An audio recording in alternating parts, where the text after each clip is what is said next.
It took me some time to truly grasp the diverse nature of drama. It's not merely witnessing heartbreak or defeat on a grand scale. Drama, I discovered, can unfold in the most unexpected places and in the subtlest of moments.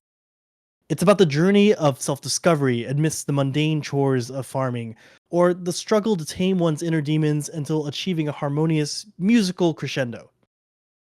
Let's delve into the myriad ways it can manifest, from the complexities of identity in the everyday life to the triumphs of mastering one's passions. Here are your nominees for Best Drama of 2023.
The winner of the jury vote is Bang Dream It's My Go, and the winner of the public vote is Vinland Saga Season 2.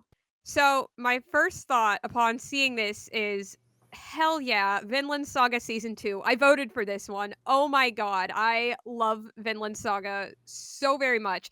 And Season 2 is so fascinating. It's the farm arc, and it's what takes the series in a totally new, just completely contrasting direction to season 1, which is very, it's very battle shonen but Vikings. It's nonstop violence. It's war. It's all this. And then season 2, without spoiling too much, I will say it is the season where we take several steps back and Thorfinn says, "Wait a minute.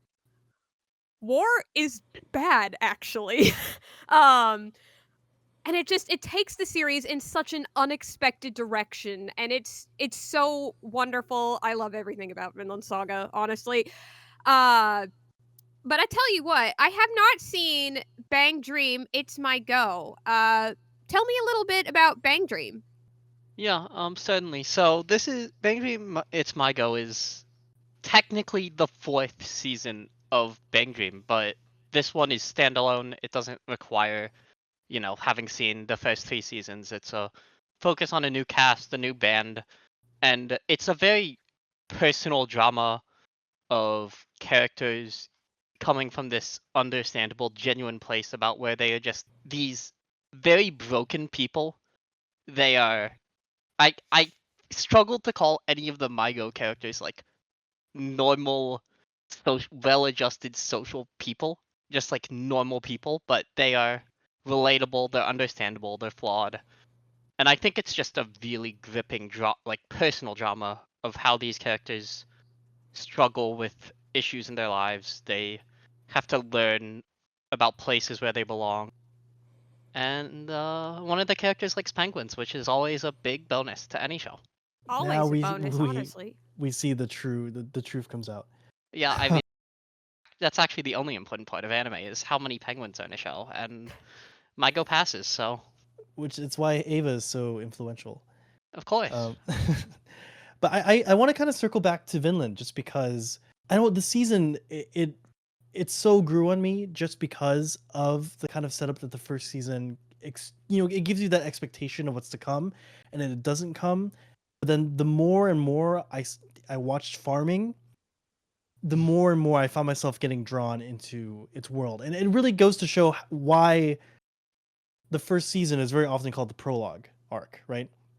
Yeah, because it is just so radically different from the rest of the series, completely gives you false expectations. And for that reason, I definitely think the farm arc, there's definitely people who lose interest in the series when they get there because they go in thinking, "Ooh, this is going to be a big Viking war story." Woo. Well, in a way it is a Viking war story, but you know what I mean. But if you were here for action, if you were here for big Viking fights, this is the season that tells you you're not gonna get that, but you are gonna get something so much more interesting. In fact, I mean, it says you should kind of feel bad about that, right? It's like look at everything this dude has been through. Yeah. And if anything, you should feel happy that he's, you know. Yeah. Yeah, no, absolutely. And I think it's so much more of a poignant message because it is a story that takes place during the Viking Age, if you will.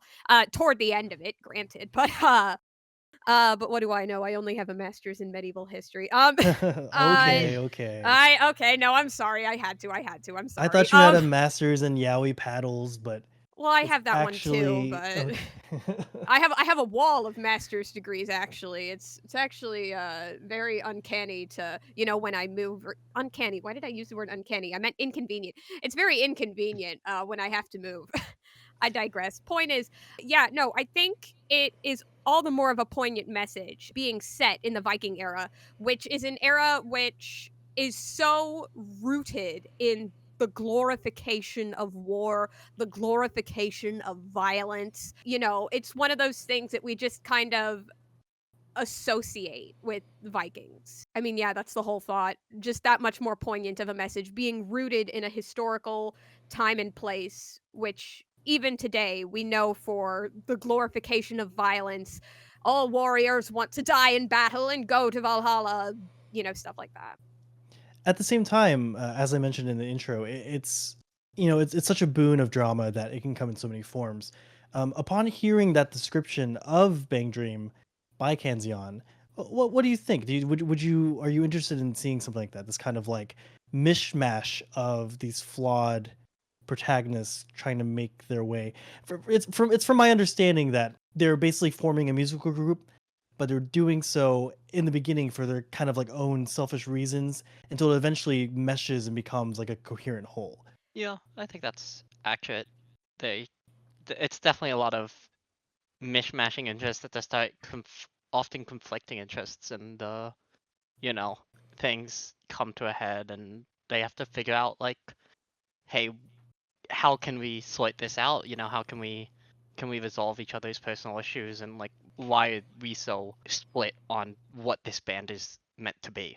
I can honestly see how this would be such a gold mine for drama because, especially in the past few years, I feel like there have been so many series which have told so many good stories out of trying to form a band or trying to form a musical group. One of them actually being Oshinoko, which is, of course, also one of the nominees. Didn't quite get the win. Was very close in the public vote. But like at the top of my head, I'm thinking like Oshinoko, Bochi the Rock, ya boy Kung Ming, all great examples of anime that have told really good stories, through the lens of like trying to form a band or a musical group or something like that. It's just, I feel like it is such a gold mine of potential stories, potential drama, potential comedy. Just about anything you could want is there. Because at the end of the day, drama at its base kind of foundation is about interpersonal relationships. And even though we may not have like tried to form a band or something, we all know the troubles of maybe working together as a group, or it's relatable to me. And I imagine many people. Have you seen Uma Musume? Uma Musume. I have not seen Uma Musume, It but it I means have. horse girl. They're Yeah, horse no, I women. I know I know what Uma Musume is. I've seen quite. I feel like I've learned an okay amount about it just through social osmosis because everybody from what I have come to understand, and tell me if this is accurate or not. A lot of people started watching Uma Musume because they were like, "Haha, horse girl's funny," and then they stuck around because they were like, "Oh wait, this is unironically good." That was me. I was one of Yeah, those people. Yeah, okay, so that is a real thing. It is a real thing. It's probably 80% of Uma Musume watchers. Okay, you know what? I played Horse Prince, so I completely understand. Is that like Hatoful Boyfriend but with horses? Yeah, except well, maybe that wasn't a perfect example because a lot of that one was just haha funny horseman. Hey, Kens, can you explain exactly how the jury was this year? Was it really tough trying to argue these shows, or was it really Bang Dream from the get go? I Like, think this was one of the more stacked categories of the year. Even when I just like look at the list, I see, four things that are in AOTY. I see other categories taking secondaries that we considered heavily here. And it was definitely a lot of discussion. I know some people thought, I think opinions on what would win were mixed. It felt like some of the people who didn't want Mygo to win were convinced Mygo was going to win from day one, and then there were other people who were like more in favor of Mygo who were like, yeah, I don't know, I don't think it's the favorite. I think Surune might win, or I think Kuma might win. So I would definitely say it was a contentious race. I was never, at least personally, I was never quite sure if I was going to win until the very end. What do you think gave Bang Dream It's My Go the edge? What do you think gave it the win? why better than Horse Girls? Yeah, and why is it Archery better than Boys Horse Girls? Why do you all hate Horse Girls? What did and they farming? do to you? Yeah, You and know, farming. Horse. What did the I horse love, girls at I the love farm horse do to girls. you? I think Uma had a lot of specific complaints around Admire Vega's arc with. I don't want to go too in depth. Road to the Top is only 4 episodes, so it's not a long watch for anyone who's interested. But I definitely think there were some, for smaller cast, having a character with a more mixed reception is tough to get over with for some people. With Vinland, I think, Vinland was a tough one this year. It does a lot well, and I think the earlier discussions kind of illuminated a lot of that. But the pace, I think a lot of people said it felt too slow pacing wise. Obviously it is meant to be a slower arc, but there were still complaints about it being a little too slow. Visuals were not the best, I would say. I think a lot of people said, a lot of the colors were just very drab, which, while fitting, doesn't look great. Not the strongest animated show. When you compare, definitely a downgrade from season one in that regard as well.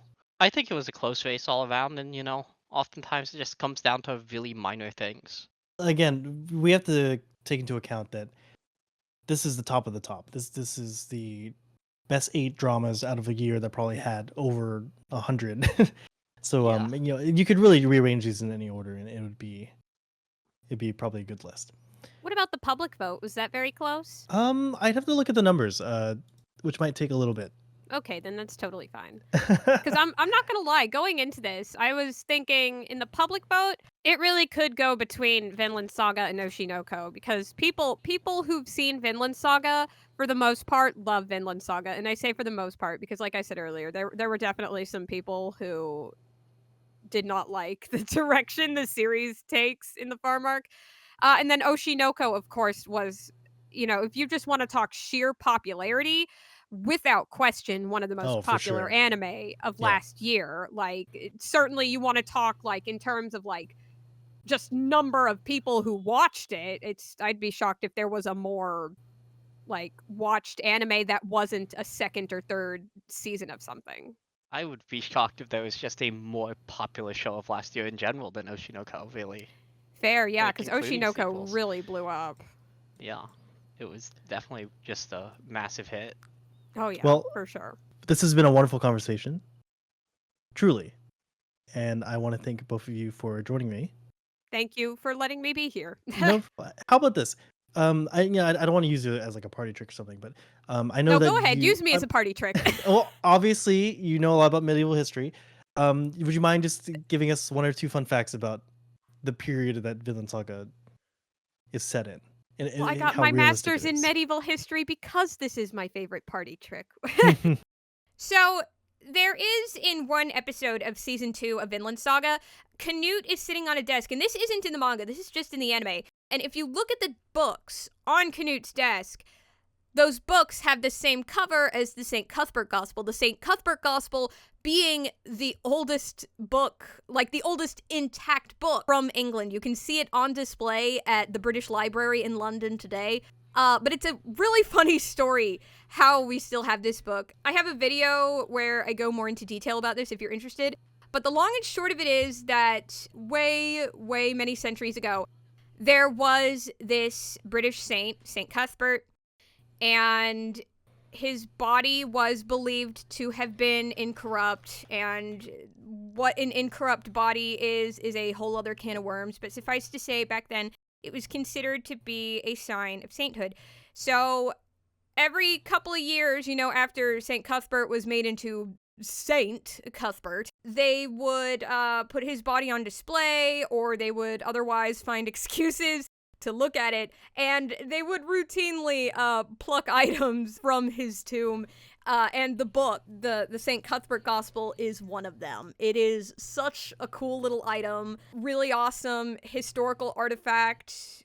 If you're ever at the British Library, it's definitely worth taking a look at. Well, don't say that we never taught you anything. And on that note, thank you so much for coming by.